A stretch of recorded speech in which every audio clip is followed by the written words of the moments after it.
our Holly Jolly Paint-a-thon, and today we will be all painting together. 12 people, I believe, or 11 or 12 people all together. Yeah, 11 people.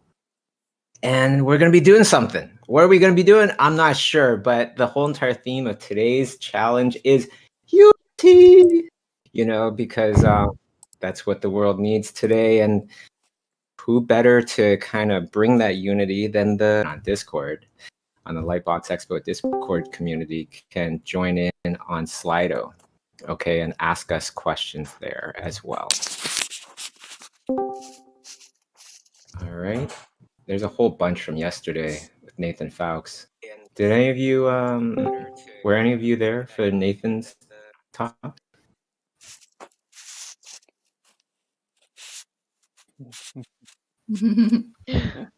Was that? No. Okay. Oh, coffee. You know, Nathan has one of those voices where it's like, even if I don't understand what he's talking about, I like it. But then I was like, live. I'm trying to. You know what I mean? Like, he has one of those voices where I just start nodding my head. I just found myself nodding my head, even if I understood only like 70% of it or something, 60% of it. I just found myself going, yeah. And I was like, I'll figure it out later. 13. Yeah, yesterday was amazing. The whole time I was just listening, and you know, I didn't want to take up his time, so you know, I didn't really talk that much. But Nathan's always like got the best stories and just like insight and advice. And yeah, his voice, you know, to top it off, is just like very pleasant to listen to. Maybe I'll turn it off on my phone. Yeah. But still, the best voice, I think, is Ergo Josh. Right now. I literally, He's got the best, like, out of all the artists I know. Though, but I wasn't doing anything. I feel like I could listen to that guy all day. Yeah. I don't know, but pretty funny.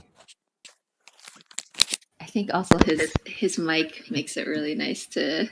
It's like, you know, it's like he's just like talking into your ear. That's what I need. I just need that mic. How am I gonna do this? What am I gonna do? Si te lo bloquea. Y te ponen el micrófono también. Is that are you talking to us? Whoever that person was? All right. Well, I'm guessing not. You know what? I figured we might be all quiet and drawing and such. So I wrote out a couple little things that maybe we could all kind of talk about, discuss, that kind of stuff. I like it.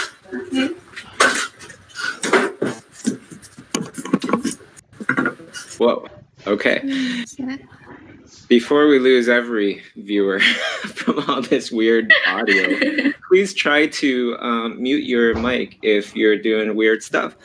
All right, so here's the first topic here. Fear. Is it useful at all?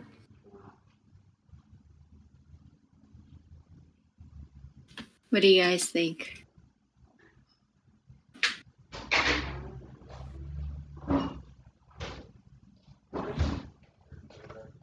Oh no, it's still working. Thank God.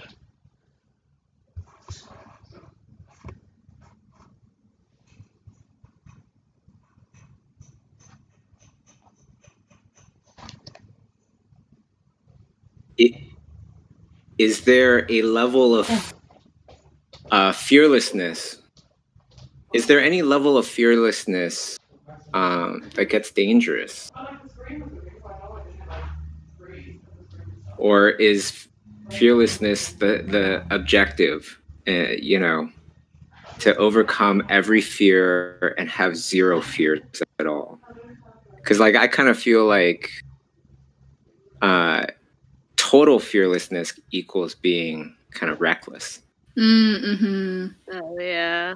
Yeah, you don't start thinking about, like, the logics or, like, you know, start planning things.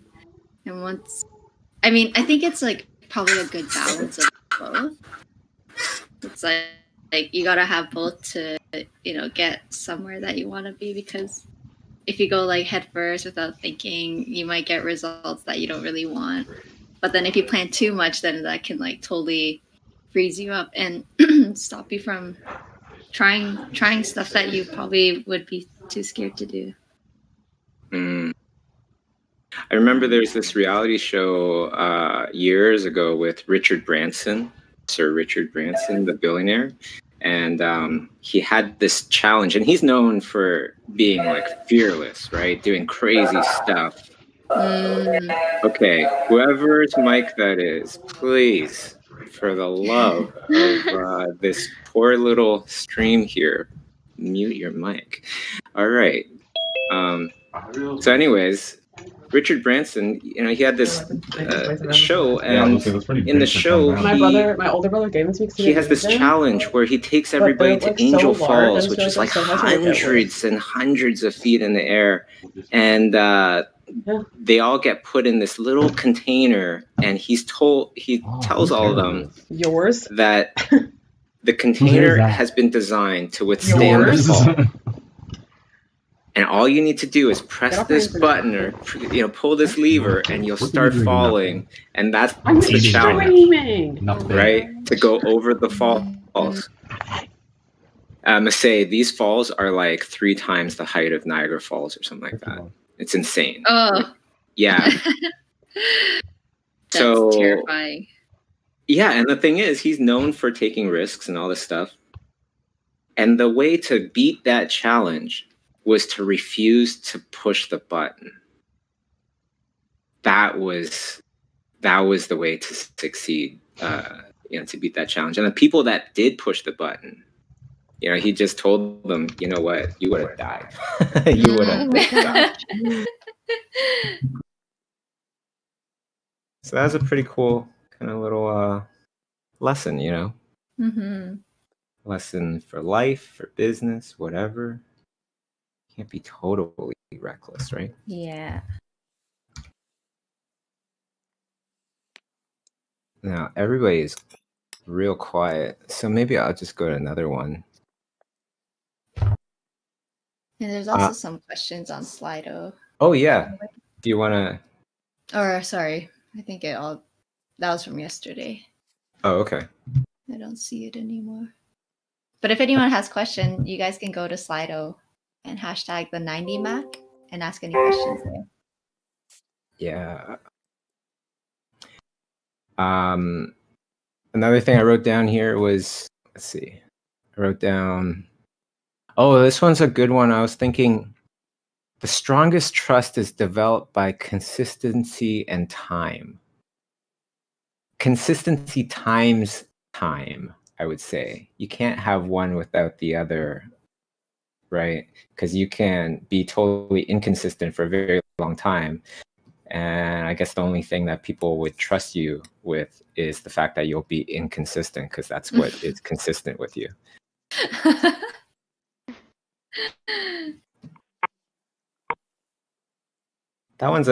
I think that one's an interesting one, because there's some people where it's like you don't meet them for very long and you kind of trust them.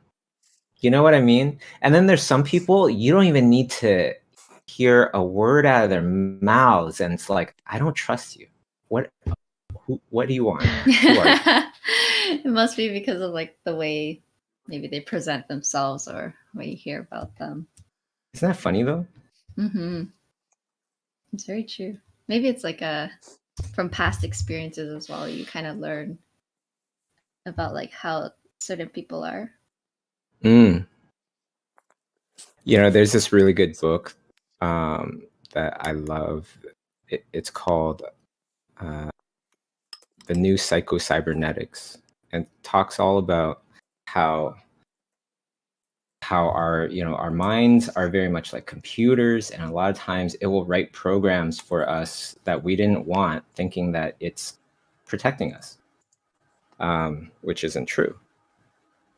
And so I kind of want to ask if there's anything from your past that you can think of that affected how your habits are now or things like that. You know, like, for example, I don't know, you won a contest and all of a sudden, you know, before that you weren't sure about art and you won this contest and all of a sudden you're like, hey, you know what? I feel like I could do art. Or somebody said something nice to you, or I don't know. Anything?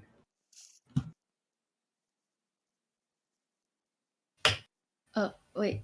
I think Romy is talking, but she's muted. Hey, Patricia, or Maud. Oh, yeah.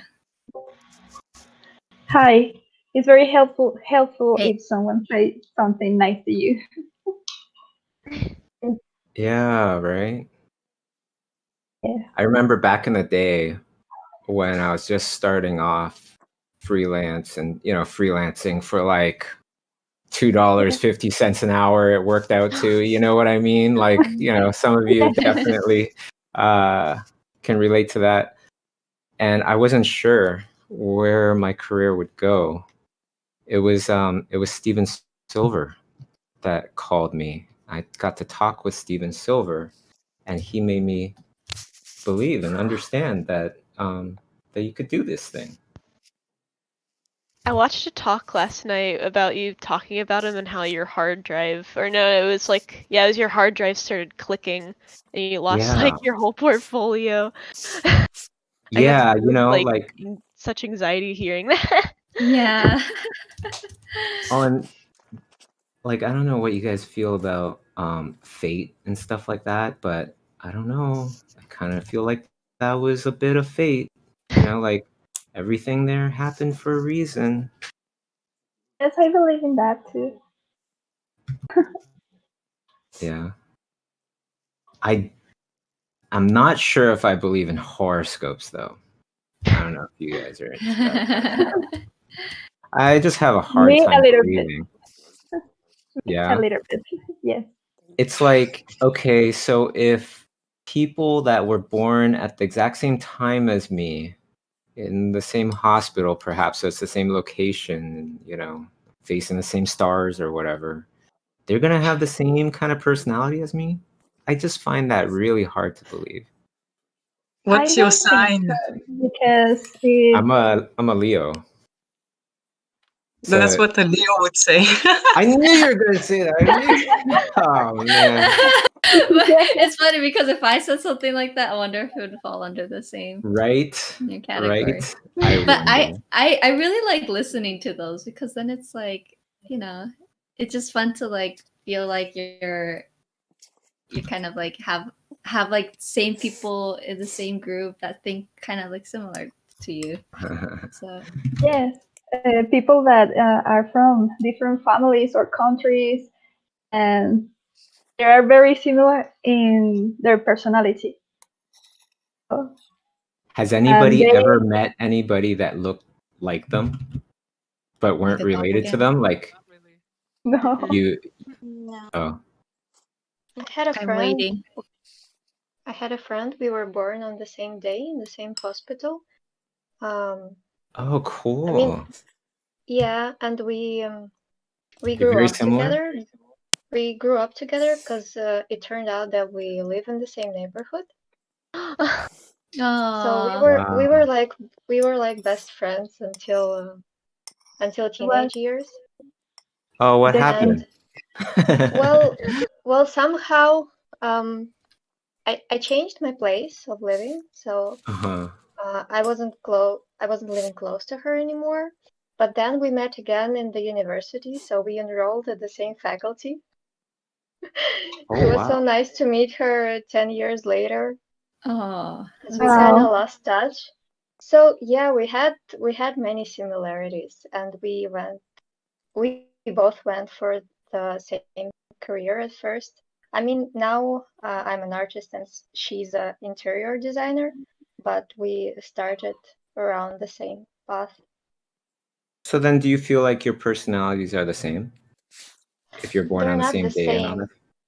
No, they're of course not the same. Okay, awesome. So then do you believe in horoscopes?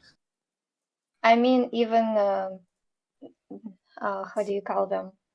From the same mother, children when they're born on the same day. Twins. Twins, yeah, sorry. So they're never similar. They're never like the same. So am I getting things confused here? Because like I thought horoscopes is about your personality. I guess horoscopes are more like percentage of similarity, or they predict like a high percentage of similar characteristics or high percentage of things happening on that day in such a way. But they're not like 100% true or 100% the same, because you still have your own little circumstances that are personal. Even for the twins, even if they grow up in the same family, they if one is a boy and the other one is a girl, then they have different circumstances already. Yes, and family, different education, different friends. Yeah. I thought they were about fate. What's gonna happen in like 10 years, 20 years? I thought it's about different style of doing the same thing. So a Leo would do like public speaking, prepare for public speaking very differently than say a Capricorn would, but they would do the same thing, just very differently. You know what's weird? My mom, not my mom is weird, but I was talking to my mom yesterday.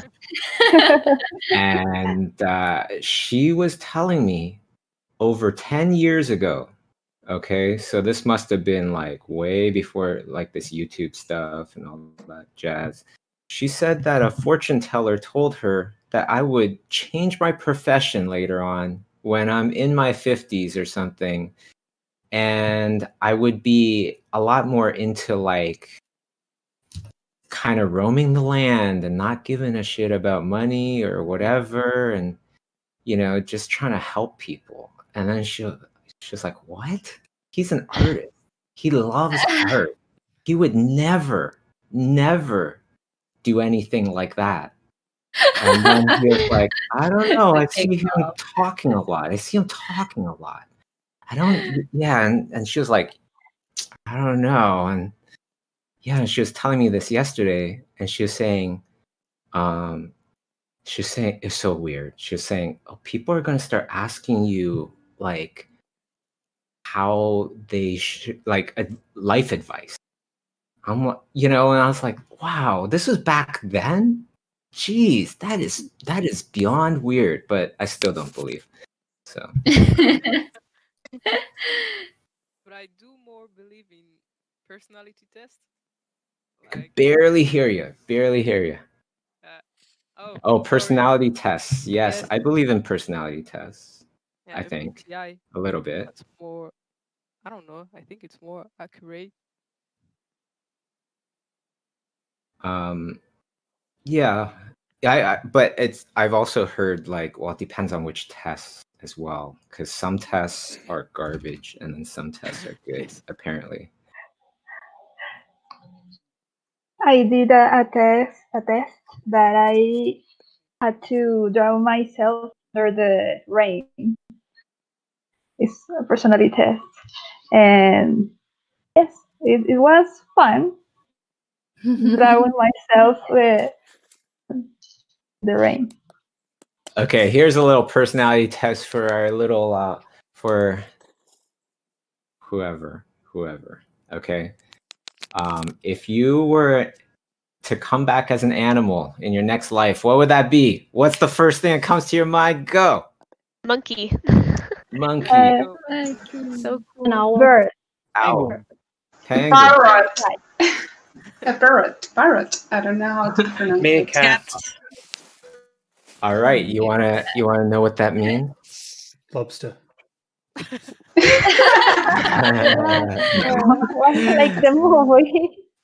So supposedly what it means is the animal that you choose is the animal not that represents you, but that you think your friends and your close, like the people that know you the best, feel represents you. You understand? Oh. So it doesn't necessarily mean that's how you feel about yourself, but that's how you feel your friends feel about you. Oh, nice. Oh, Yeah. very interesting. Interesting. So like Yeah. Lobster Boy, probably everybody thinks that you're funny or something, you know, and kind of She said that for the movie. weird, you know, or whatever. I think Kinda so. She said that for the movie. They're like aquatic, I guess. Big claws. I don't know. Why do you guys think I'm a lobster? Jeez. When I was asked that question, I said, I want to be a giant squid when I come back. Because then I could go to the bottom of the ocean and see what the hell's down there. Oh. Yeah. And then my wife, she said, I want to come back as a sperm whale. And then I heard 2 answers. I was like, sperm whales are like the enemy of the giant, you know, squid. Ooh. I guess opposites attract. Yeah, they really do. Jeff. They really do. No, it's interesting though, because well, sometimes what I hear is like the best couples are actually opposites. Because if you're opposites of each other, like you're the opposite, like you should not be with this person if you're a Leo. You should not be with this person if you're born the year of the, you know, monkey or something. Whatever zodiac. If they're all opposites and you guys are still together, right, and can stay together, you will have the strongest relationships. Because then you start learning from each other and all the good stuff that the other total opposite personality or opposite horoscope really values, does well, and that kind of thing. You know, and isn't that nice? I thought that was kind of nice. Mm-hmm. Well, my husband and I are really, really different, and we have like 8 years together. The funny thing is that we got married like 3 months later that we met each other, and it's fun because even if we are really different, we fall in love in less than a week or something. Oh, that's great. Yeah, actually, me and my wife are complete opposites. I learned a lot from her. I had this dream that it was an animated version of our lives, and I was a robot in this dream, and I was just doing work. And then along comes this beautiful fairy, kind of, not necessarily fairy, but just something kind of whimsical, fantastical comes over and touches the robot. And then the robot turns into a person. That was my dream. Could be a shirt, an animated shirt. Yeah. Yeah. If I had a pause button, I would totally do an animated shirt.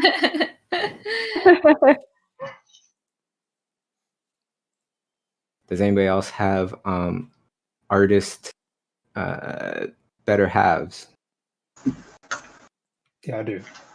I do too. Do you ask each other art advice? Do you show each other art stuff, or do you kind of keep it separate? Every day. Like work on the same stuff. Oh. Wow, that's awesome. How long has that been going on? Probably a couple of years. Okay. We've been together for 10 years. We just started working together on some projects. Oh, okay. Right on. Yeah, that's another good test. Working together, you know. I work together with my husband. At first, it was really difficult because he is hard to direct when he says something like, "No, I don't like it. It's ugly," but I ask, "How can I get better?" or "How can I fix it?" And it's like, well, I don't know, but I don't like it. And it's like, oh my God. But then with the years, he has learned to be like more positive critic. Like if you're going to say something that helps. Yeah, the compliment sandwich. You know, one compliment in the beginning, some meat in the middle, and another compliment in the end. You know what? That's so funny. I learned that technique through my boyfriend because so my boyfriend is not an artist, but he is a programmer, and he's recently he's trying to pursue VR programming. So like he wants to like do stuff in that field. So right now he's currently working on a game, and you know, I'm kind of like one of the only people, or one of the very few people who's seeing the whole thing being built. And I think it's in the beginning, I remember just being very just straightforward with him, like no filter, no nice stuff. I would just go straight, be like, oh, this is weird, or like, oh, that, are you gonna fix that? And I think like when I most likely wouldn't do that to a friend or like a colleague or anyone else, but I think because it's my significant other, I thought that like it's okay for me to be a bit more harsh. But I realized, like, you know, he's just like any other person. When he receives critique, he's gonna feel a certain way.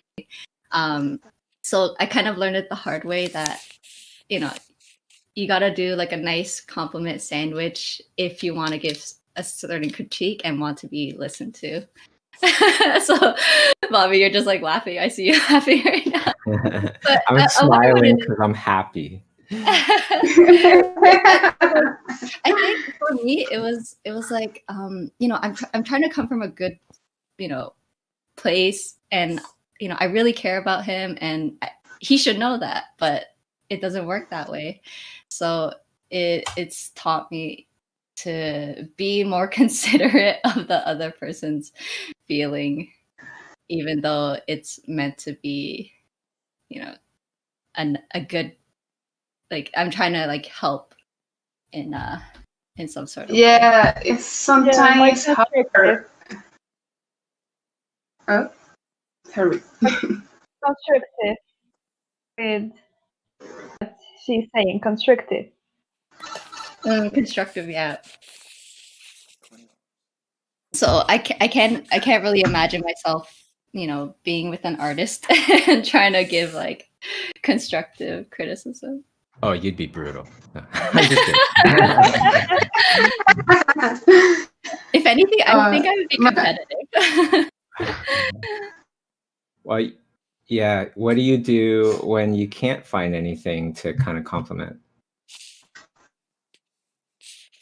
I think if you, I always try to help, like searching some reference and give the reference to the person to say, well, I think you should get better in this to get, I don't know, like a friendly, constructive criticism. And some reference or speaks about some artists that can help with the thing that he's showing me. You know what's also tough is like if you're younger than the person, because like, of course, my wife, she's younger than me. And then she started, like in the beginning, of course, I got things I could teach her. You know what I mean? And it's like, I feel good about that. I'm helping this person out. And then this person gets better and better and better. And then it's like, oh, kind of went past me. And then I'm like, how'd you do that? How'd you do this? Yeah, that could be kind of tough too. But I totally feel what Masay is saying too, right? Like when people are asking for critique and stuff, like you go into this mode where you're searching for things that are wrong. Almost. You know what I mean? You're looking for like, okay, where are the holes here so I could patch them up? Maybe. I don't know. Yeah. And my husband used to do that. Yeah. My husband used to do that, but for me it was like a punch to my ego. Why don't you tell me if something is fine, and then, well, you tell me, hey, this is wrong, this is wrong. Something is wrong, or something is wrong. I felt like everything was wrong. It was like, no, I have to do this again. So I don't know. Yeah, I remember when I was first, like, when I showed a piece of art and I was expecting a good response, I didn't get it. I was taken back, and I had to learn, like, okay, she's actually right, pretty much. I would actually say most of the time, if not all the time, when she looks at stuff, she just got a good eye, you know? So now I trust it. And I'm just like, okay, I need to redo this whole entire thing. All right.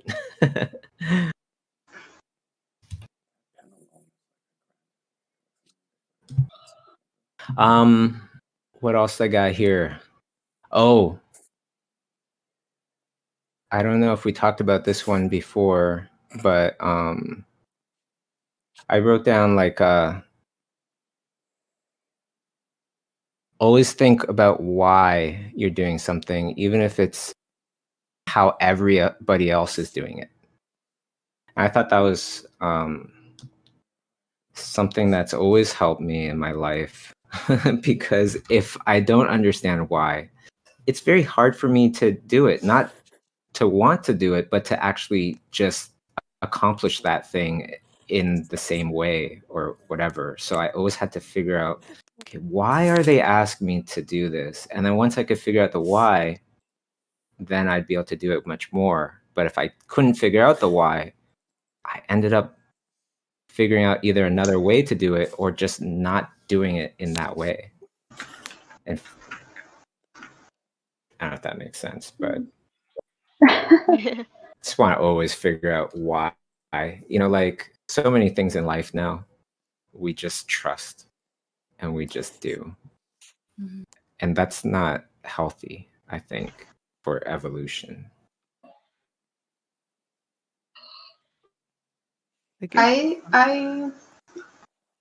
No.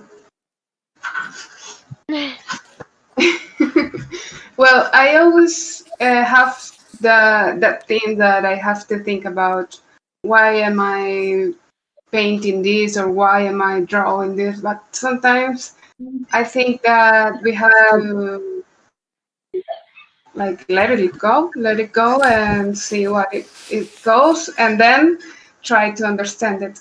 I like that too. Sometimes I feel like Sometimes you feel like, sorry, what? Sometimes I feel like I lost my path, and I don't know, making stuff that I don't like. Like I'm drawing kind of stuff that I don't like to draw, or doing stuff that I don't want to do. That seems to be like one of the hardest things nowadays, is like for people to know what to do, right? Like, because there's so many options, and it doesn't take much to turn our heads and go, wow, look at that video. Look at what that person was doing there. I kind of want to do that. Yes. That's like me every day. It's like, oh, cool. I like that. I want to do that. And then I try and I'm like, oh, I can't do this. Yeah, it's funny. Like, because when I was a student or whatever, it was like I had the exact opposite problem where I couldn't find any knowledge, right? And couldn't find the books, there was no Amazon. Yeah. But if I did find any knowledge, I'd hold on to it so hard and like work on it so much. It's like, how much resources do we really need to kind of get to the level that we want to get to? Because like, there's too many resources to get through everything in your lifetime, right? Like some people, they only study color for their entire lives, and that's it. And they still can't get through it all.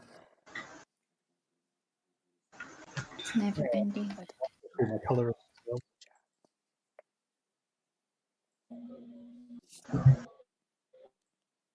Do we have any more? Let's see if we have any questions on Slido. Okay. Do you believe in astrology or fate reading? Wow. I literally asked that. It was fate. Maybe it's fate. Yeah, right? That's awesome. Okay, now people, I don't know what the hell. Because there's another question a little bit lower down. It says, any couple advice for artist couples? Like, I swear I was not looking at this. Let's skip that one. It's fun. What makes a teamwork work? Is it really dependent on the individual skill level, or more is depending on invisible soft skills? Ooh. So soft skills, for people that might not know what soft skills are, I don't know. My own interpretation is like things like conversation. That's a soft skill. Negotiation, or sharing, sharing a space with somebody or something like that, a same room, same office. Yeah.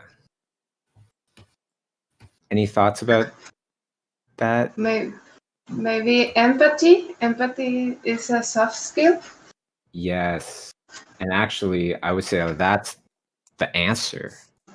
The answer is really, how do you work well with others? You gotta have good, if you have good levels of empathy, the whole entire world would be better. Because then you would feel what other people feel, and then you wouldn't be such jerks. People wouldn't be such jerks to each other. Yeah. Right. And for the question about the couples, I think empathy is a really important answer too. Oh my goodness, yes. And it's not an easy thing to do either, right? Because like, you really have only experienced things through your own eyes, and sometimes it's very hard to kind of put yourself into that scenario, like, oh well, now I'm not me, I'm that other person. What's life like with that other person? Yes. And it's hard because there is every person have a known experience in their life, and we don't know how they felt about that experience or all the things that they left. I'm sorry about my English. No problem. Wait, what's the difference between empathy and sympathy? Empathy is the ability to kind of experience and feel the stuff that the other person is feeling, rather than feeling sorry for them, which is sympathy.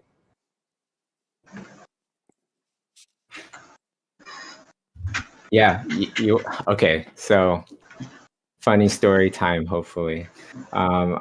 We're in Comic-Con. Masay, you were there. It was us.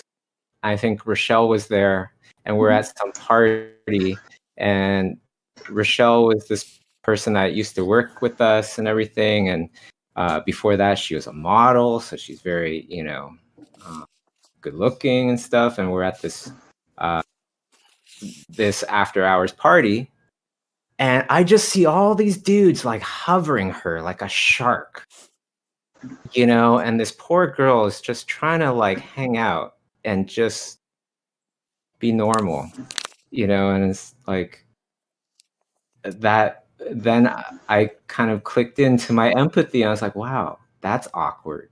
That's awkward, like being in that situation, you know, especially if they're well-known artists, and it's like, well, I don't want to have that person think negatively of me. Yeah, things like that. So yeah. So good-looking people have it hard.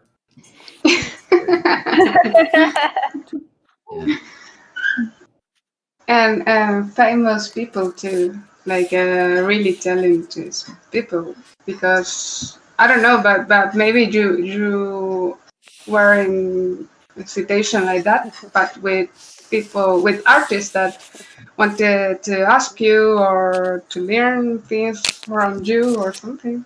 I don't know. Oh yeah, well, you know, in Lightbox Expo, there's this point where I was walking to the hotel, and of course, this never happens in normal life. It's just Lightbox Expo. You know, people recognize me, and so this person walking in front of me recognizes me, and he's like, "Bobby, I need to talk to you."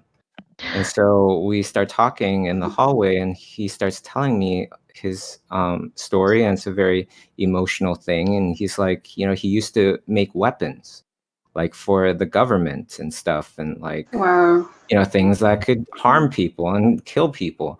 And now he does children's entertainment, you know, like children's stuff. And I was like, oh, that's so awesome. That is so awesome. And he was like, yeah, can I show you my portfolio? I was like, of course. Yeah, break it out. And he was like, yeah, oh, fantastic. Come on up. I'm like, where? And he's like, to my room. I'm like, okay. And then I went up to his room, and it was like, he started showing me his portfolio, and I don't know, it looked odd. It didn't look like children's, you know, illustrations, entertainment kind of stuff. Yeah, and I was getting a little kind of concerned, I guess, but yeah. Oh my god. But nothing happened. I survived, and now I'm here doing the stream with y'all. Awkward situation. Yeah. But I went to his room because I remember there's this other time that this person showed up at my place just out of the blue. Ooh, and cool. Yeah, and then you know, my concierge at the time, he was like, there's a person here, his name is something something. He said he just came from Jordan to come see you. And I'm like, who is this person? How did he find my place? And I didn't get an answer. You know, the guy didn't give me an answer, and just said he wanted to talk to me, see me or whatever. And I didn't go downstairs. And you know, I always felt bad about that. Is that wrong? Like, No, I don't think that's a bad thing. That's more of like a privacy, like, you know. Yeah, but like, okay, I'm sure he didn't come all that way just to see me. He probably had relatives and stuff, but still, he made the whatever subway ride, or you know. And I feel bad, like I really do. This whole entire time, if you're out there, mysterious Jordan friend, let me know. Let me know. But it's weird because he didn't wrote an email or something to let you know that you were that he was going to your home. Right. Yeah. The fact that he found your home is very concerning. Yeah. I know. How did he find my place? That's so weird. And please don't start looking for my place out there.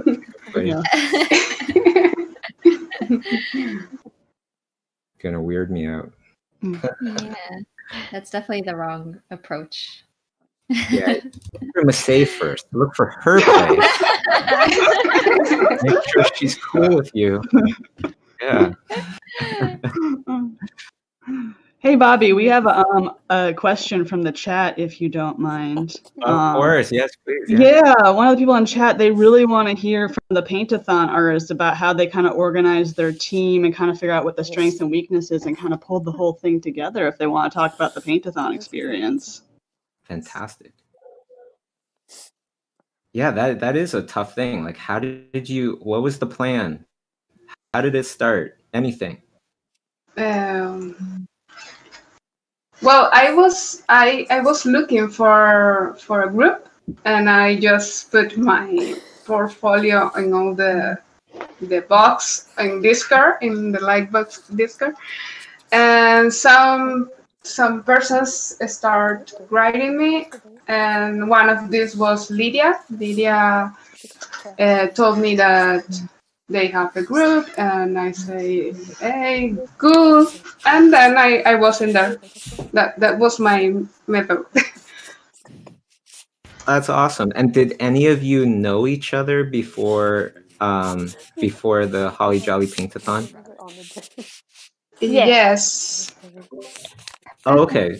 So you all knew each other. Josie and I are friends. Oh, okay.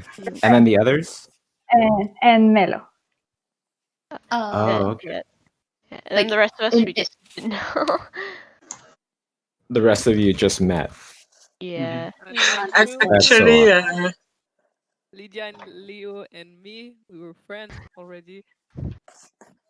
Melo, you're talking We're about from the same school. everyone can hear you. Oh, wow.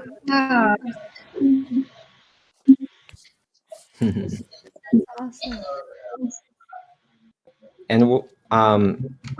maybe can everybody introduce themselves and just say like where they're from and what they do? The not everybody, but like the group, a little bit. Who wants to go first? I remember we did. I'm not sure. I can go first. My name is Josie Mar. Hi, Josie. Because my parents mixed their names and created. I have like 10 years since I graduated from graphic design. I studied mechanical engineer too for 2 years, but then I realized that wasn't my way, so I changed to the graphic design. And in graphic design, I discovered illustration. So I felt in love with illustration and everything that goes with that. Oh, that's great. Who's next? I'll go. Hey guys, I'm Longtrin. I'm a freelance character designer, concept artist from Connecticut. And I think I was the last person to join the group. This group, yeah. Hey, Long. Yeah, your stuff is awesome. I was checking it out the other day. So where do you, like, what kind of concept art do you do and stuff? For video games or? Yeah, and some film stuff. Oh, okay. Right on. Any films that you want to mention? I can't. They're like pitches. Oh, okay, okay. Mm-hmm. Okay. Top secret.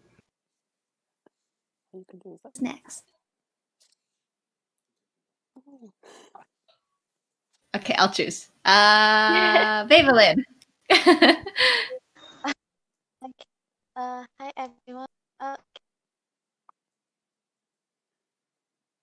Uh-oh. Hey, Babylin. Oh, I'm not sure if you're cutting out.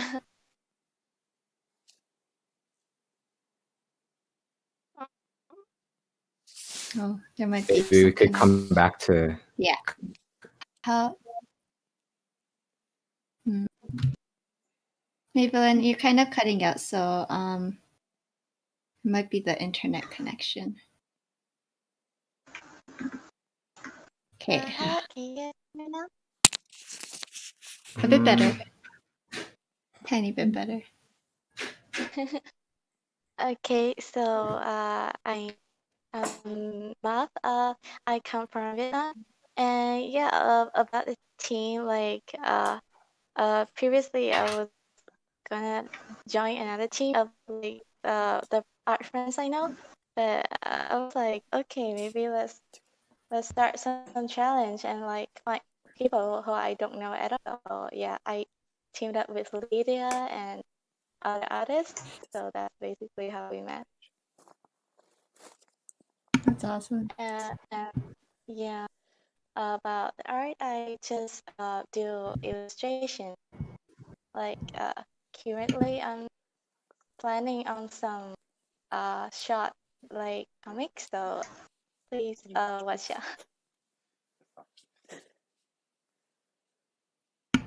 Awesome. And look out for your comics there. Who's next? Let's go with Lydia. Hi, Lydia.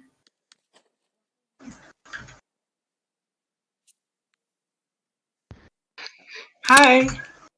Hey. I'm Lydia. I'm from Switzerland. I already knew Leo, Leah and Adelaide, and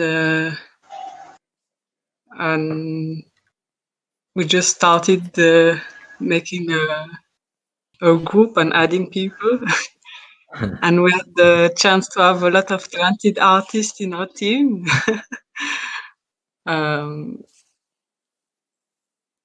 What do you do in Switzerland? I finished my art school, and I'm looking for a job, but it's quite hard with the COVID. At first, I wanted to be a matte painter, but now I really like concept art too because of your challenges.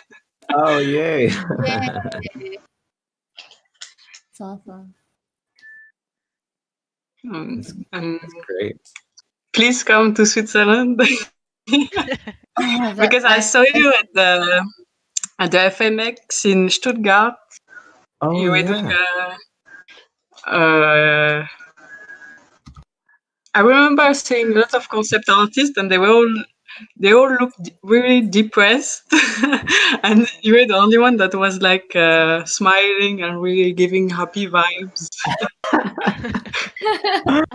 Oh, that's so funny. Oh my gosh. I And never even felt so personally attacked. I'm sorry. But you even said something like everybody in this room will have a job as a concept artist or something like that, and it really cheered me up for the future. Oh, thanks. Yeah, FMX in Stuttgart, Germany is really cool. By the way, anybody that can make it there, it's a really cool conference. I went there. I got invited there or whatever, and it was funny because do you want a free trip to Germany? Yes, let's do it. And then, okay, do you want to do this talk? Yeah, sure, no problem. Hey, can you do this interview after? Yeah, sure. Can you do this other talk? Okay. Can you do this other one? And then I get there and it's like, hey, can you do this other talk, one more talk? I'm like, oh, okay, I guess this is normal, this is normal. And then finally I meet somebody that works there, whatever. And he's like, oh, Bobby, awesome, you're here. You know, you are doing the most stuff out of everybody. And I was like, what? I thought that was like the normal thing, and like everybody's going to be doing all this stuff. And if I knew I only needed to do one talk, I don't know, I might have done less. They're so busy. Oh my goodness. But I did get to go up on the stage after one of my heroes, Doug Chang from Star Wars. So I think that was the one that you were at, right? I've seen two concept artists, that one and another one. I don't remember his name. But they were both like, they were all saying, yeah, we wake up at 5 and we never sleep and we always work. It was quite depressing hearing that. But then you were like, oh, you look so happy. And I was like, okay, maybe it's a good thing. Oh, yeah. You know, this is the thing. This is the thing that they don't teach you in school. And it's like, there's no rules to art and being an artist. You know, like society says a bunch of rules, but you don't have to go by them. You really don't. You know, as long as you get the job done, you're bringing value, a good amount of value, like you'll kind of get away with a lot. You know, and then you could just kind of have a really fun life. Mm-hmm. So it's like design your life, not just characters. Design your life, everybody. How do you want your life to be? You know, I like a little bit of chaos in my life. I like a little bit of like craziness. So freelance works out for me. Not everybody likes that.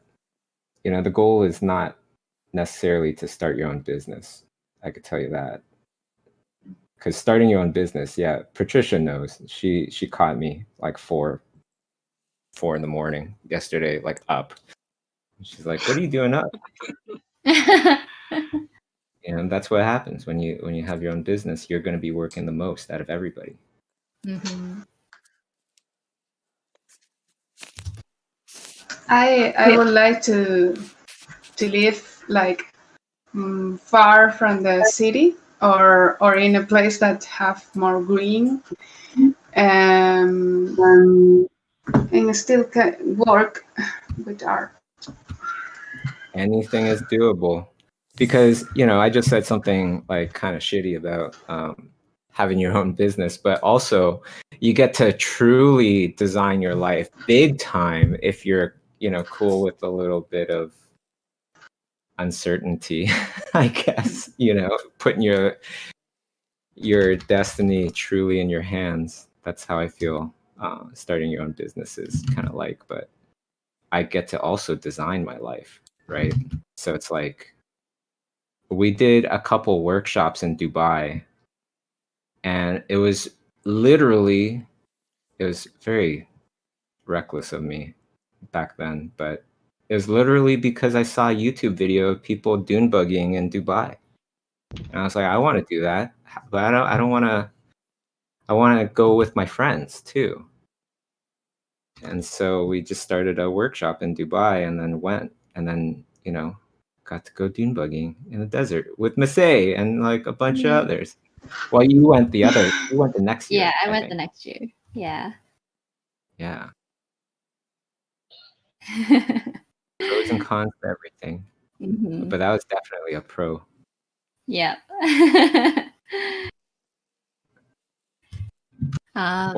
So who, maybe we can ask Adelaide? Is that how you say it? Yes, Adelaide. Hi. So, hi, I come from Switzerland too. And well, Lydia told me about the challenge, and I accepted and proposed to ask Leo too. And so we just, well, we were looking for people, and at the end we were 9. So it was cool to be people from all around the world. And otherwise, I finished art school in September. Oh wow! So you just recently graduated. Yes. Nice. Is it all three of you graduated at the same time? Leo and me. No, Oh, I'm Wow. old. Yeah, he's 1 year older. And Wow. I'm currently working on a short film with my teammates.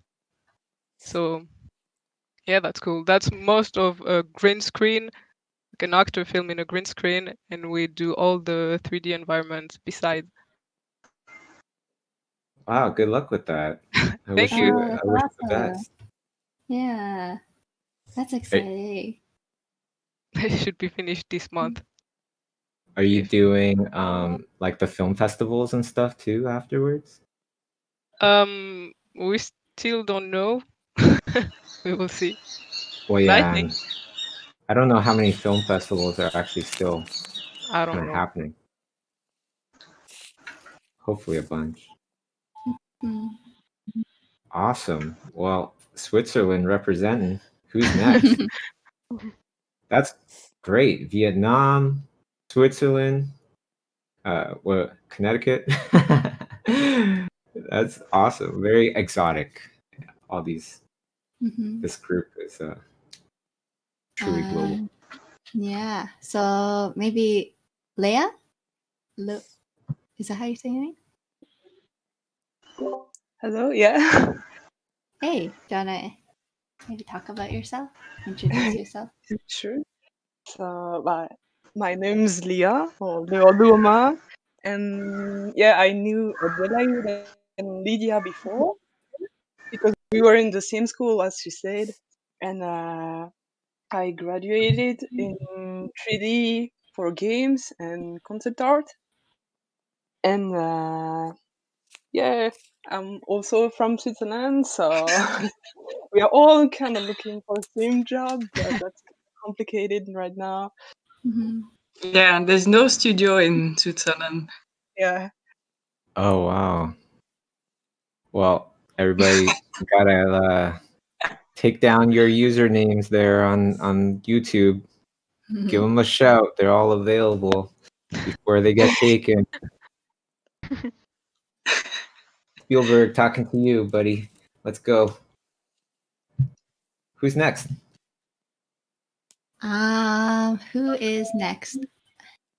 I can go. Oh. Or Ruby? Sure. Oh, did you want to go?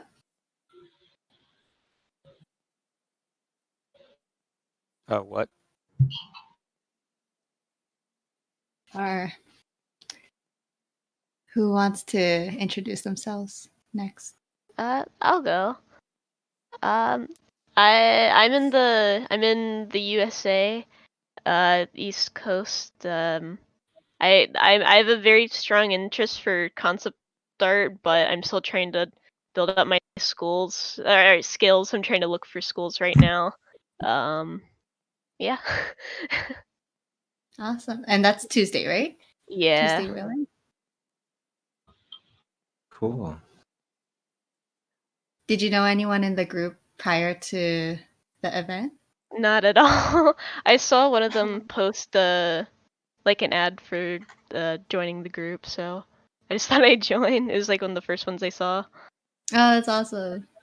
That's cool. So when you found out that there were like some professionals in there and stuff, did you? Oh my gosh, I got so nervous. Like they kind of did like the bulk of the whole thing. They're just really good artists, and I learned a lot from the whole experience. Just like watching them draw and everything. Well, and kudos to the team to make everybody feel like they're. Yeah, everyone was really nice. Yeah, that's what I was trying to say. Kudos. Great job. Right. Let's go to Milo or Melo. Is your first name Louis?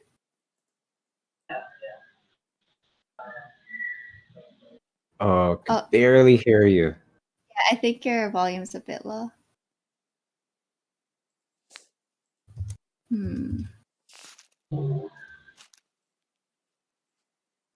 Seems like I can't hear you anymore.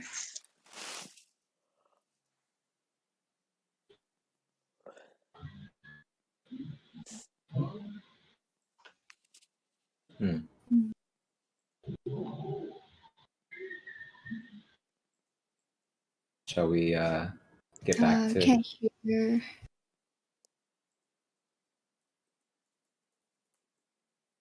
I think that was Rami echoing a bit. Yeah. Hi. Hi. Well, We'll my come turn. back to Louis. We'll just have to figure out the audio. Hello, can't talk in here because we live together.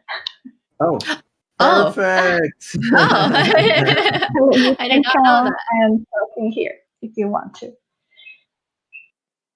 Hello. Hello. Hey. Oh, come here.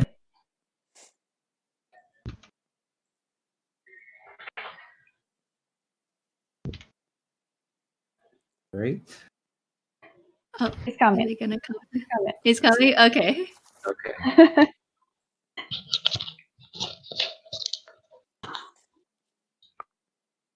Ah, there he is. Wow, I didn't know you guys were living together. Okay. Hello. Oh, Hello. Hello. Hello. Hey, Hi. we can hear you guys. It's working. Hello. Hey. Okay. Good. I can hear you. So, well, we're all friends, Romy, Josie, and I, and she invited us to join this group. We are living in the same city, and that's why we know each other, and we're pretty great friends. We used to hang together before the COVID to make art pieces together or just draw whatever. And well, we're kind of used to make things in group for doing this whole experience of the paint-a-thon. Yeah. Well, what can I tell about myself? I studied architecture at university. Well, after many years in the career, I realized that wasn't really what I wanted. So I started to make a living as a freelance artist and illustrator. And well, that's pretty much it. Cool. That's awesome. Having fun. I like the comment of Bobby about having your own business. Yeah, you have to work a lot more. Then, in fact, answering email is at 4 a.m. and that's part of what I do working as freelancer. So yeah, that happens a lot. Yeah. But if if you do it right, then the business, kind of, you could design the business to work for you as well. Like I want to do more painting and less meetings, so I started doing these 90-minute art challenges. So I have a reason to paint as well and stuff like that. Yeah. I try to do that, but most of the time I find myself taking everything that comes in the way. Because, well, I have to make enough money on the month to pay rent and all the stuff. So whatever appears, jobs in the horizon, I'll do it. But yeah, I guess try to steer the wheel to where we want to go with those things too. Mm-hmm. That's a great advice. Awesome. Well, that's it. Going back to computer, continue drawing. Maybe. Oh. And the mic is back to Romy. Hi. Hi, Romy. Yes, he's my roommate. Awesome. Would you like to introduce yourself as well? Thanks. Well, I'm Romy Tokic. I am from Venezuela, but I am living here in Colombia, where I met Melo and Yossi. As he said, we start a new group. We call it the Faceless Team. We hang out to, yes. It was for Shihiro, because all of us like Ghibli, so that was the name. Oh, cool. And, yes, and we used to hang out and make illustrations and practice drawing and learning for each other. It was cool. But now we did that. Do that. And about me, I'm illustrator and animator. I study graphic design because in my country it wasn't an option to study animation in that moment. So, but I decided to study graphic design. And now what I do the most is animation. And I am in a company that I don't like too much because sometimes we make like non-creative stuff. It's more like a template and that. But for my personal projects, is what I try to experiment a little bit. So, and I'm learning 3D and other stuff, so I can change soon.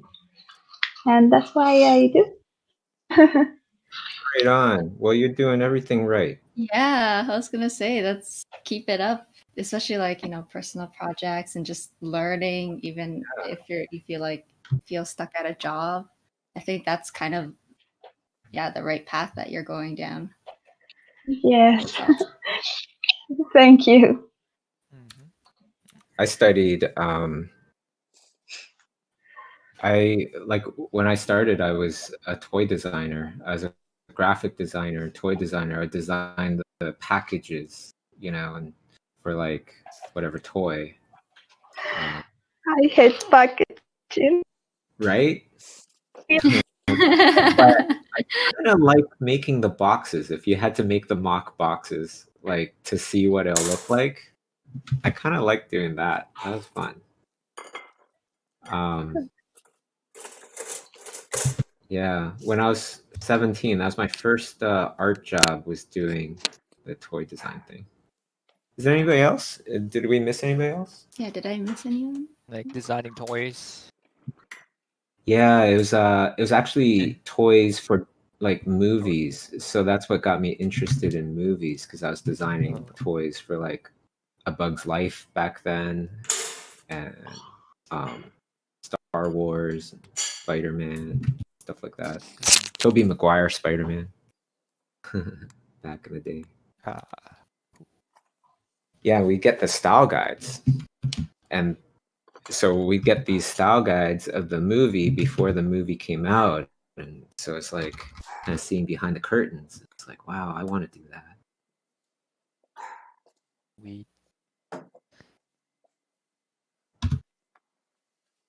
Then, what to do then after the toy designer job? How did it? What? Sorry. You do. What did you do then after the toy design job? Oh, well, yeah, I did the toy design job, got interested in movies and stuff, and then heard that you can actually go to school to learn how to do movie stuff or whatever, and that was animation for me. It's different than live action, but it was the closest thing I could find.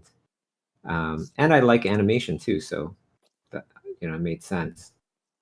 And I applied, didn't get in, and then I took Art Fundamentals, which is a course that you can get into if you're like an average human being. You know, no portfolio needed. I got in, and then from there you can get into animation if you're top 5% of your class. So I got the top 5%, got in. Yeah, the rest is history. Awesome. I'm kind of curious to hear, you know, the Paint-a-thon winners. Like, did you guys always want to do like art, or was it something that you kind of figured out later on? Like, was there like a spark or like a moment where you're like, I know what I want to do? Yeah. I guess I discovered that when I paint on my house when I was 6 years old, 5 years old. And my mom was so mad, but no, she knew that I will be an actor, an artist.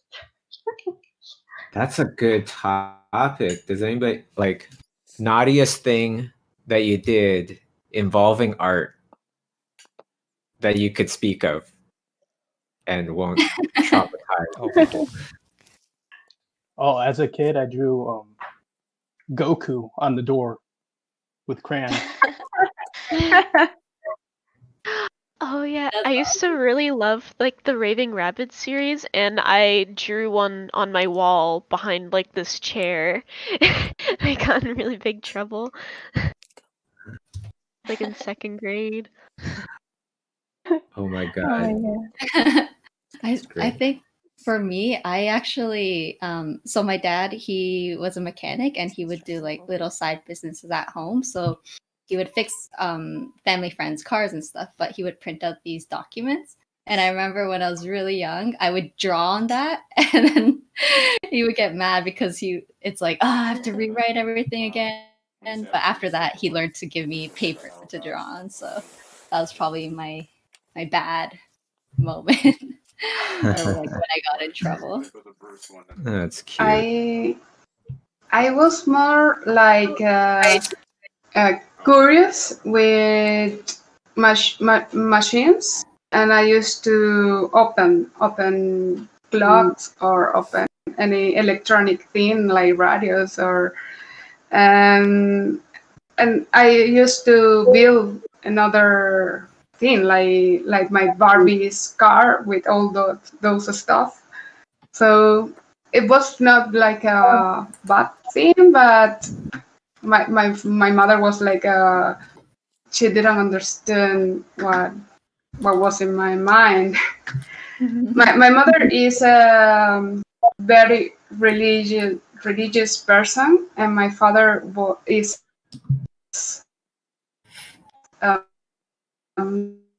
military.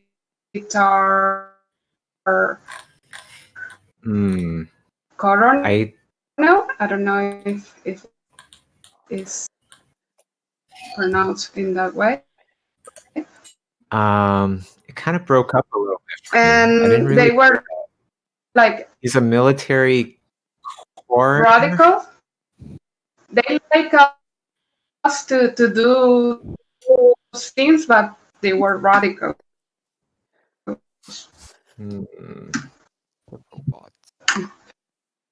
So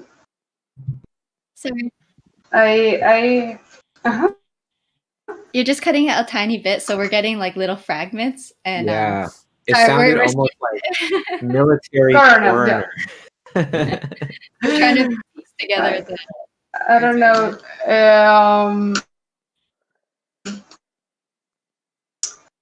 Yeah, like a ranch. I don't know, like a Capitan Teniente Coronel. Colonel. I don't know how to say in English. He's a military colonel. When I okay. Happens. Still there? If you're having trouble speaking, you can type a response in the live chat. We'll read it for you if you're having trouble getting the audio to come through. We can do that for you. Great suggestion. Cool. Thanks, CJ. No problem.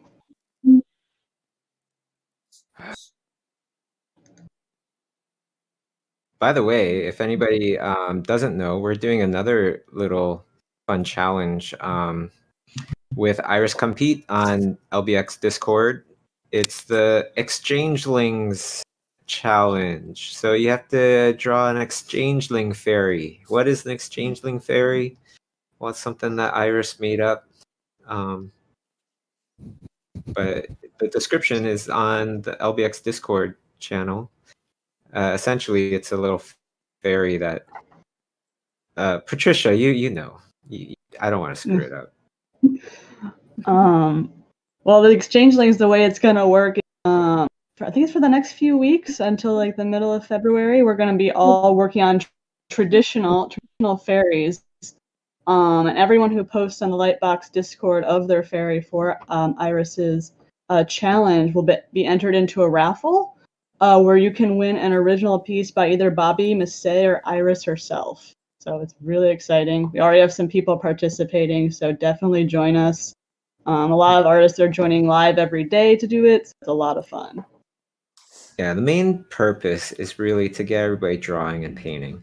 And the main purpose of having it a random draw in the end to see who wins the paintings is because we don't want people to feel like, oh, I'm just beginning. I don't know how to do watercolors or oils or whatever you choose to use. You know, we don't want people to feel like it's a competition. So as long as you put in the effort, that's what it's about. That's what life's about. You know, put in the effort, and then we'll just choose somebody randomly.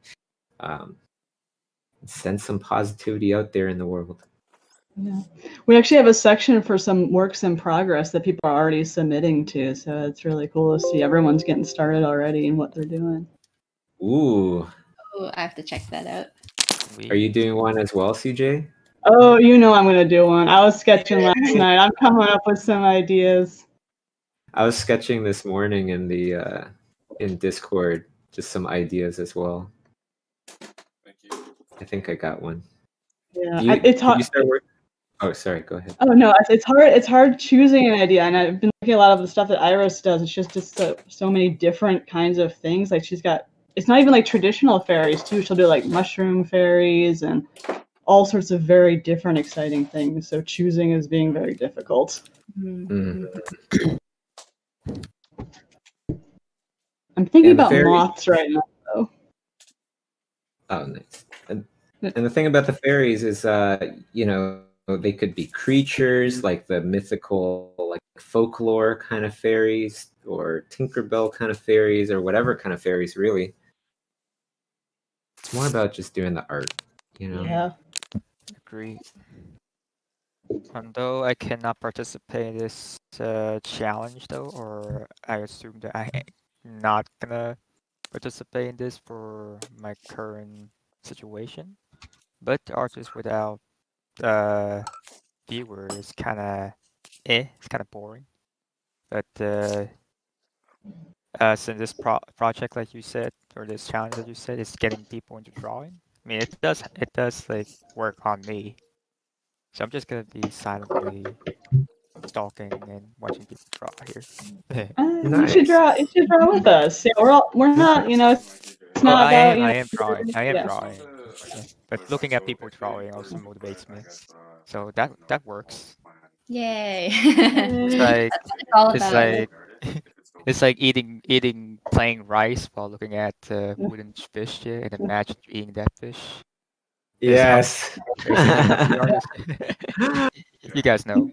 I've literally done that. I've literally done that before in college. Yeah, same here. But me, it was noodles. Oh, I remember eating. I'm still doing it right now because I'm a college student as well. Yeah. Oh, hey, it makes you humble. Don't you worry. Do yourself a favor and take a picture of that plain ass dish for later when you're all successful and you could buy everything you want to eat. You know, it'll be a nice little memory of your humble beginnings. Mm-hmm.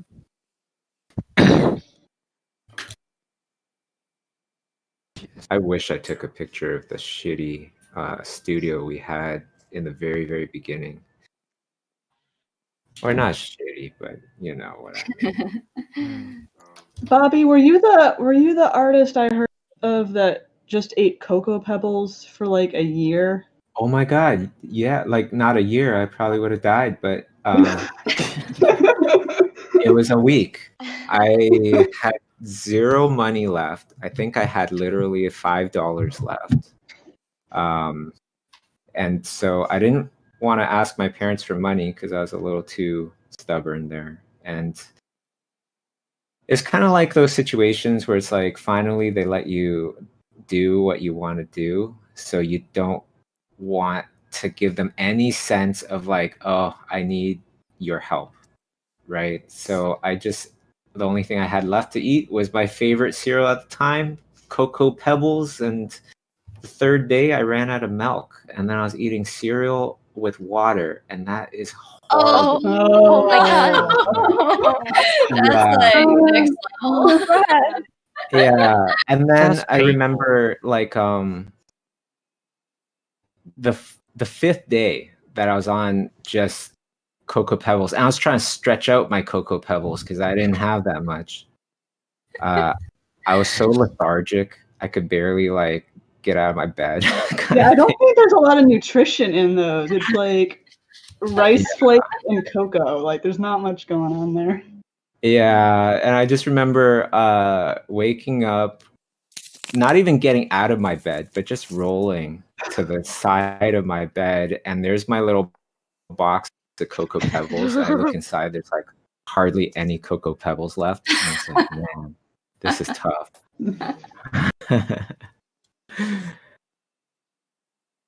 Yeah. Moments.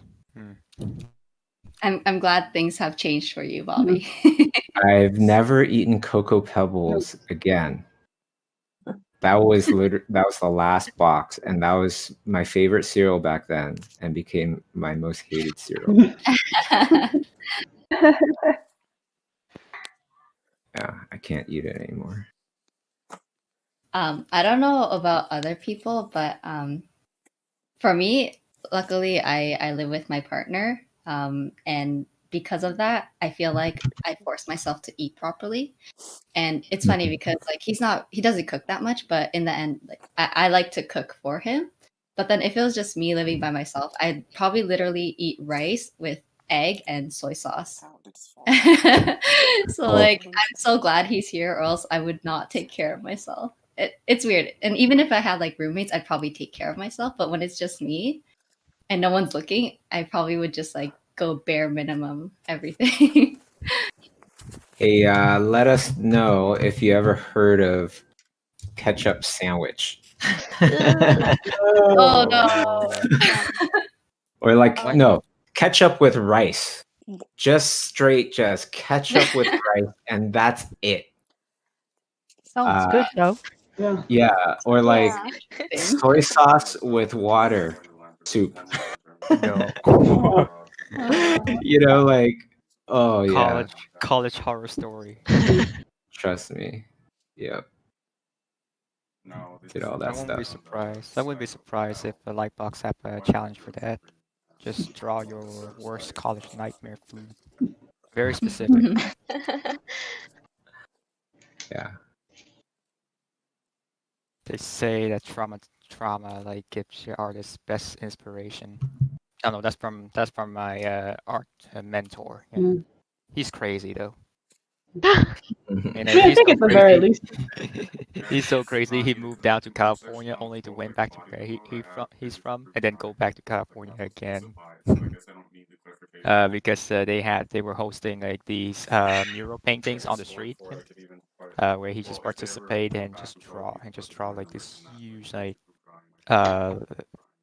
13 miles like squares. Yeah, it's like a marathon drawing from like the end street to like just stretch up like 13 miles. Yeah, mainly to kind of depict like the victims of the Vietnam War. Yeah. Oh Like, wow, yeah, that's like hella huge. awesome. Yeah, it's That's like a huge. mural painting marathon, but only for Vietnamese. Yeah, like the artists who lived through the war, so they get to live and tell the tales. Yeah.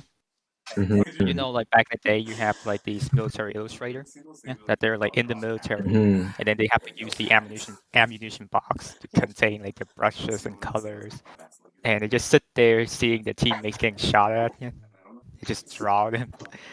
Dr. Zeus was that was his thing in the military, wasn't it? Yeah. Because like photography wasn't like accessible back then, and in Vietnam, like it was like poor during 1945. Yeah. So that was like the only thing that my mentor has. Yeah. So he was doing that, and he amassed like such skill with his oil painting. Yeah. Then he ended up like teaching me, my mother, my father, like my entire family generation. Oh wow. He's still going. He's still going in California. So his thing, he said, was what, you need chaos in your life or something? What was the thing? He said that like trauma is like one of your best sources of inspiration. Yeah. I think he's speaking about like his PTSD. Yeah. Like, yeah, I have mixed feelings about that one. It is, yeah. He's crazy.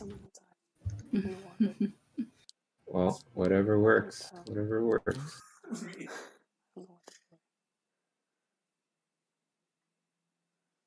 That brings me back to like the museum. Yeah, that I go there before I left Vietnam and and moved to the U.S.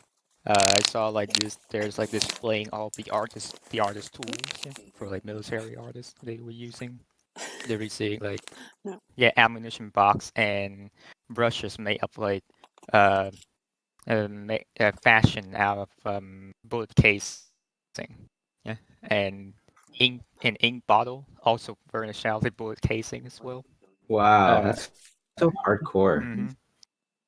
So they put like different like colors, and they were using like sort of like black, like muddy out color. Yeah. Also fashioned out of like tree fruits that they found in the jungle, and even rainwater. Yeah, like muddy water for like the ground, the earth. So there's like this like a sense of like unique style that they were going at the time. Like they're using those like raindrop water just to create like darker value in their painting. And the papers, its goes vary. Like paper made of like loincloth from like the farmers and banana leaves. Wow. Like banana leaves, like so useful. Yeah, food wrapping, keep yourself warm. Also like writings and drawing. Bad part about it though is that it deteriorates very fast. So they were using it as like scratch paper for sketching certain like composition when they were like like just studying. Yeah. Man, it's like it's already stressful enough to just draw, let alone drawing on a battlefield. And studying. Like, holy smokes! Like studying, yeah. They got no like. I remember that like they have no prior education. Yeah. They were just like love to draw. Yeah. Yeah. True warrior painters there. Yeah. Hey, we don't have a lot of time left, but before we wrap this up, I just want to say that the live stream painting is so cool. I've been watching it the whole time, just watching it come together. Like, did you guys talk about what you were doing while you were painting, or kind of do your own thing while you all working together? Let's say you want to talk about. I think the only instructions I gave to everyone was like, See, look at the Magma board. We're all gonna pay 100% opacity, no flow. I mean, 100% flow. Draw whatever you want, and yeah, have fun. I'm And a it's big cool fan of these. because it looks like there's like a theme in every section. Yeah, Like, that's what it does. it's like this, like, you know, underwater, like a bunch of mermaids, and then if you go like flowing through it, there's like these different animals and like fairies and creatures. It's just really fun to look at now that I'm actually like, you know, looking at it as a whole. And it does really feel unified because we're all using like the same colors, same like opacity. It's awesome. I love the ducks. Yeah, the duck. It's a nice touch. Whoever added that duck. Beautiful. Like the one that the one that's falling on the top of the U.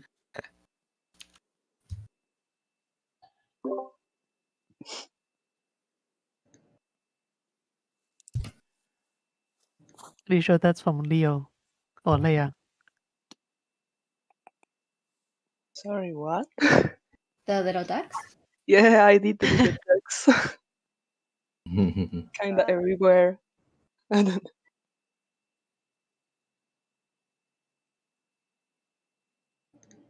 Yeah, it's so interesting because it's like you're trying, like, for me this is the first time where I've like painted with a bunch of artists, you know, kind of like layering on top of each other like here and there. But it's nice to see that everyone is like on the same page, like kind of, you know, not butting, you know, heads with each other, and like, you know, you know what I mean? Because like I'm sure there could be times where people can get upset when, for example, if someone put something on top of their painting. But for this, it's kind of like, because we're all you know, adding and incorporating our own touch to it, it just like, you know, works as a whole. So I'm actually really having fun with this, and this is really awesome. Yeah, Very me too. unique. I agree. It's that crazy, chaotic, but also like I said, unify.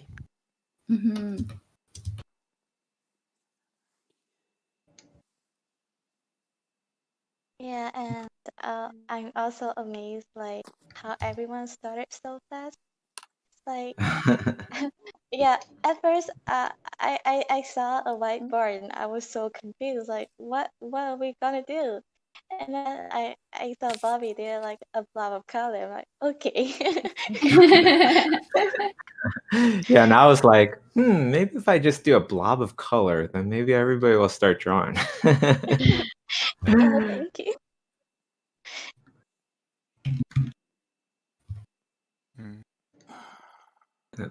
Do a little plant person here swimming.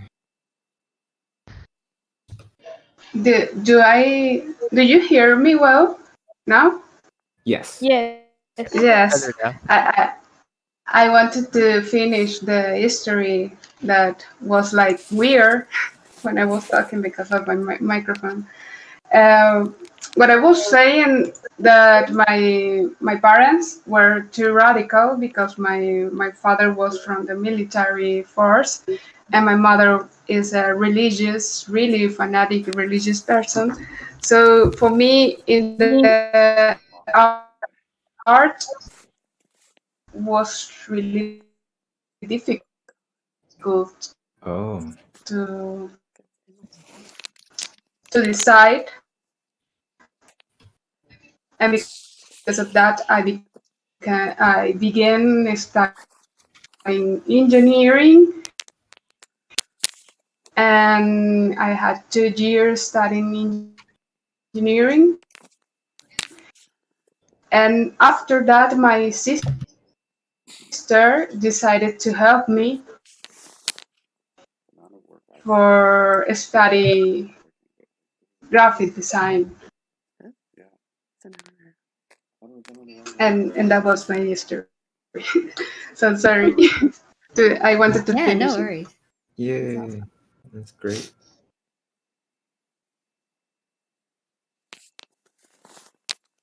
Do you use any of your engineering education, and does that apply to your artwork, you think? Why, you have engineering education? No, I mean, Chelsea was saying she studied engineering, and then her sister helped her to go through art school. And Oh I no, thought, I was just playing. I was just like, because maybe you have a bunch of engineering education that you don't know what to do with now. I want help with that. If anyone knows how to use it in art.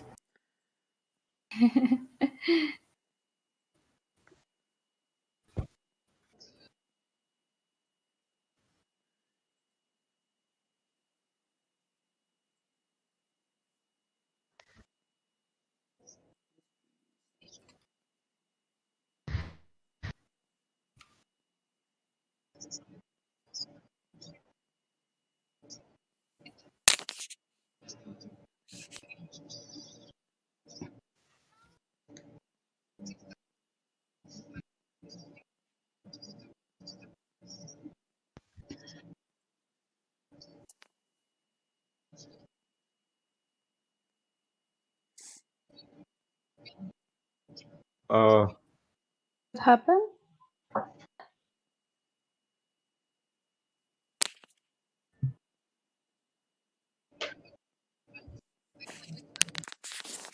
you're gonna starve.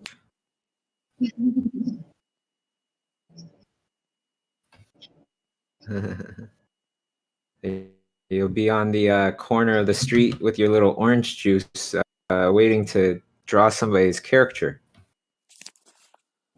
Yes. Yeah, that's it's not a bad job either, doing characters at like amusement parks and stuff. But anyways, yeah, my parents were concerned about that as well. Like, you're gonna end up on the side of the street drawing, and nobody's gonna want your drawings. That's what they always thought.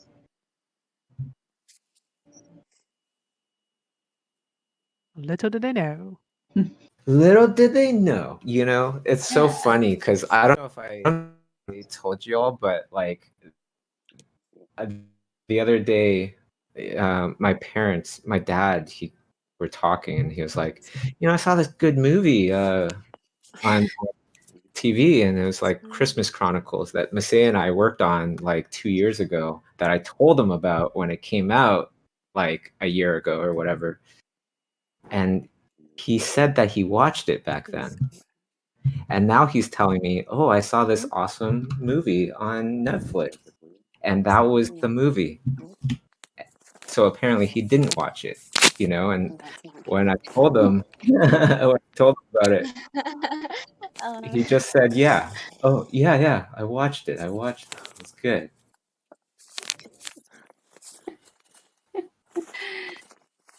Well, I'm glad he watched it in then. Yeah, but it was just like, you know, it was like those situations where it's like, he's, oh, wow, you did that? You know what? It was pretty good. And you're just like, I don't know if I want to kind of give in, and I did, you know, because he never generally, I love him, but he generally never likes anything that I do, which is fine, you know, and finally he did.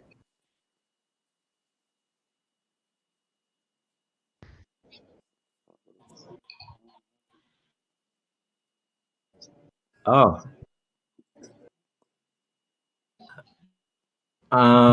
You know, I just picture something else, like a fun YouTube video I saw, and I just keep nodding my head. You know, that's pretty much it. Like, cause I know what, like, I love him. He's awesome, but it's kind of like He thinks good art is if it looks like the flowers in that vase and you painted it just like that, then that's really awesome. That's really good art. Otherwise, it's not good art. You know, that's his taste.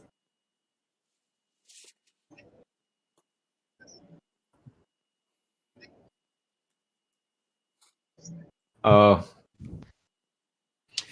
Well, no, my mom's pretty awesome. She can actually just naturally draw quite well. Yeah. So she looks at stuff and she'll be like excited and things like that. Can I tell my friends? Is this safe to put on Facebook? You know, she'll do that kind of stuff. Yeah. Neato. What's that?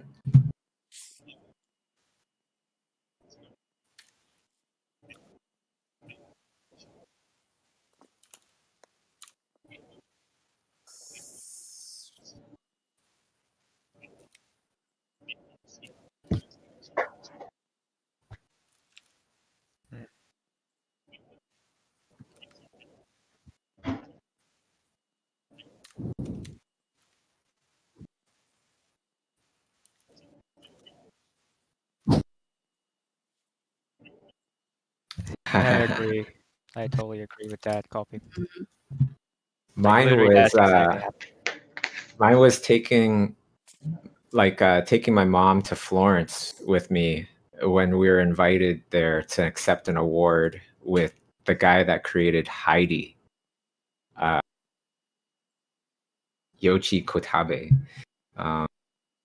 who also like helped to design Pikachu and helped to design Super Mario Brothers and stuff. And you know, invited my mom there, and my mom for the first time got to see, oh, people want you to sign shit and like they want to talk to you. This is weird.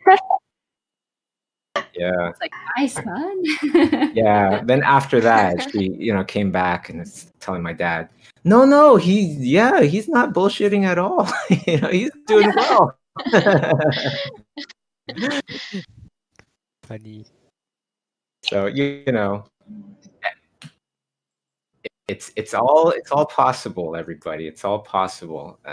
Like a bunch of the people in the streams and as well in this challenge, you know, students or just graduated. Something that I always wondered when I was a student or just graduating was, you know, like I see these other people doing these things that I would love to even dare to dream to do. But is it possible? And so I just want to let you know, yeah, totally possible. And you could do it from anywhere in the world. I've never, you know, lived in California or anywhere really except for Toronto. You know, so it's totally possible. And that actually makes me be able to say with all honesty, 100% honesty, I believe that that I believe in you, whoever you are listening, most likely more than you believe in yourself.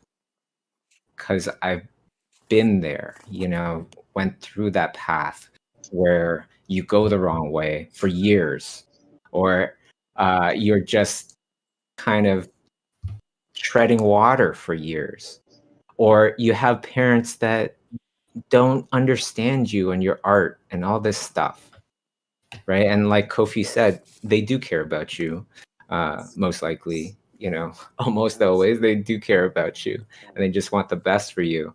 But for me, it was actually super helpful that they were so hard on me forever, you know, because now I don't look for, oh, somebody needs to say something nice about my art for me to feel good about it. I don't need to do that, because I've dealt with not having a lot of good things said about my art for so long that I just need myself to feel good about it. Right. And so if you out there are in that situation where you might not have the support that you want and things like that, I could tell you that I support you. I believe in you. And that's totally truthful, because I know if you got 2 ears, eyes, you know, or just 1 ear, 1 eye, shoot, Nathan has an eye patch and he's killing it. Right. And it's all doable. It's all very, very 100% doable. You just got to use your potential. Thank you, Bobby, for saying that. Yes, thank you very much. You're welcome. It's Needed to hear it. Can I ask something about that? Sure, yeah. Okay, so like I heard both you, Bobby, and also the question like how to talk to your parents. So I actually like debated with my parents a lot before, like what would I be in the future? Like would I be just doing art and yeah, like go to the street and wait people to commission you and all that stuff. So so like at that time I was quite like a regular student. So just for them to like at least let me do art when I want. I changed a lot. I studied really hard for my exams. Like I started to clean my room more often and all that stuff. So I think like apart from like letting them know your dream and like working hard for it, you also have to prove that you know what you're doing. You know like what it takes, like how long it would be, and like what a person you should choose. So yeah, they will see the material side of you and they will start to take you seriously. Yeah, and if they don't, and you keep going and then you succeed, you actually get stronger. And it's kind of like one of those things, what won't kill you makes you stronger. That is absolutely true. You know, so I never really look for people complimenting me about my art, because I just do it for myself now. Or for whoever's paying me. All right. So, speaking of, yes.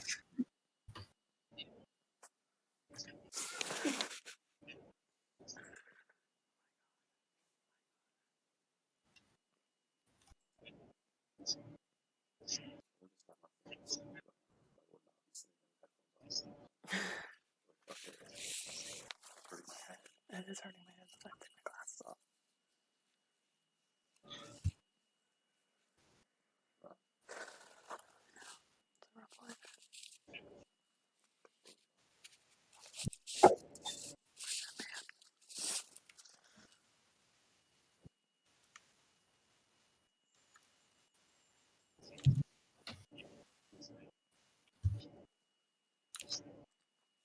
Right on. Yep. Yeah. Just like the average person, anybody can do so much if you put in the time, the effort. Yeah. Especially if you have time. Oh my gosh, you can move mountains, which you never realize when you have a crazy amount of time. You know, like when you're really young, you don't realize that at all. And maybe when you're somewhat kind of grown, you still don't realize. But yeah, you can. You can change communities. You can change culture for the better. Time and effort. Especially if it's something free, like this 90-minute art challenge here, Lightbox Discord. And that's Jamie. I gotta go. All right, everybody. Have a wonderful rest of your day. And thank you so much for joining in on the stream. Jamie, Thanks, whenever Bobby. you're ready. Thank you, Bobby.